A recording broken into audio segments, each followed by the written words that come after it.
Say, tell me about the partnership between Zimbabwe Rugby and Quest Sports. On one evening in Kasane, Victoria Falls, at the conference on the 2nd of December, Quest Sports had a meeting with Zimbabwe Rugby Union where we conceptualized and put this idea into production. So it is from that eve that we realize today's launch. The partnership is coming through from a basis of shared values between Quest Sports and ourselves. That of making a footprint in Africa, that of Pan-Africanism, that of promoting sports tourism, that of ensuring that we provide a fan base in our fan growth pathway, and also inspiring our local players to find a platform to play from. So those things are values that sit well with both of us, and this partnership is richly engrossed and seized with ensuring that we execute to the letter and spirit. All right. How long is this partnership going to last?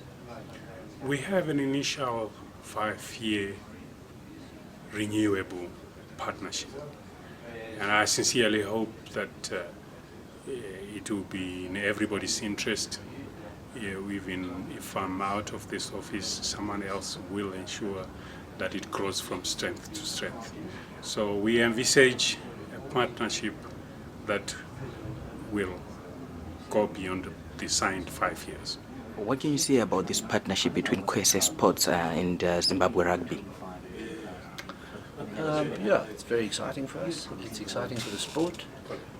It's an event that we hope that will rejuvenate Zimbabwe rugby, not only Zimbabwe rugby, but rugby in the region. So Crazy Sports obviously is at a growing phase as well, so we feel that the two of us can grow together at least for the first 5 years. We hope the relationship will continue for a long time, but we've got a starting point, and we're very excited, and we think that from participating, especially at a heritage site like Vic Falls, it's very important for both of us, and showcasing something for Zimbabwe as well. All right.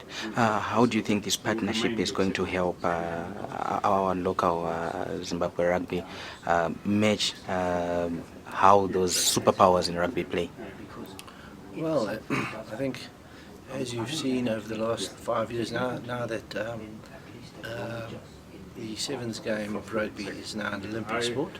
There's a lot more smaller countries that are participating, the likes of Portugal, Germany. So a lot more of the smaller countries who never used to be big rugby countries, even the likes of America, are now participating at a level where they're very competitive. We know, we've seen on the international stage that anything can happen in sevens.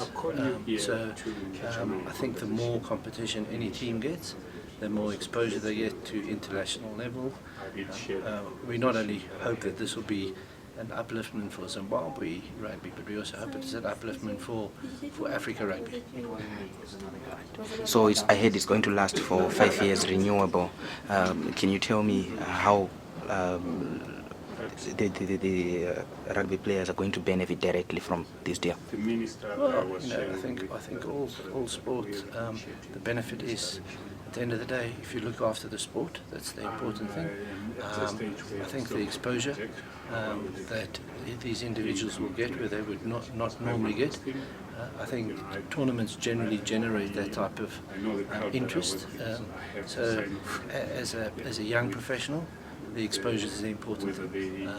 and to have a broadcast partner and a sponsorship is also important. And Zimbabwe Rugby can only grow if they have, if they've got a line to be able to rejuvenate the sport by getting sponsorships, and having a broadcast partner for this tournament allows them to go to market and say, you know, we've got a sport, we got a sponsor, can we grow the game? And then hopefully it grows the sport within the region.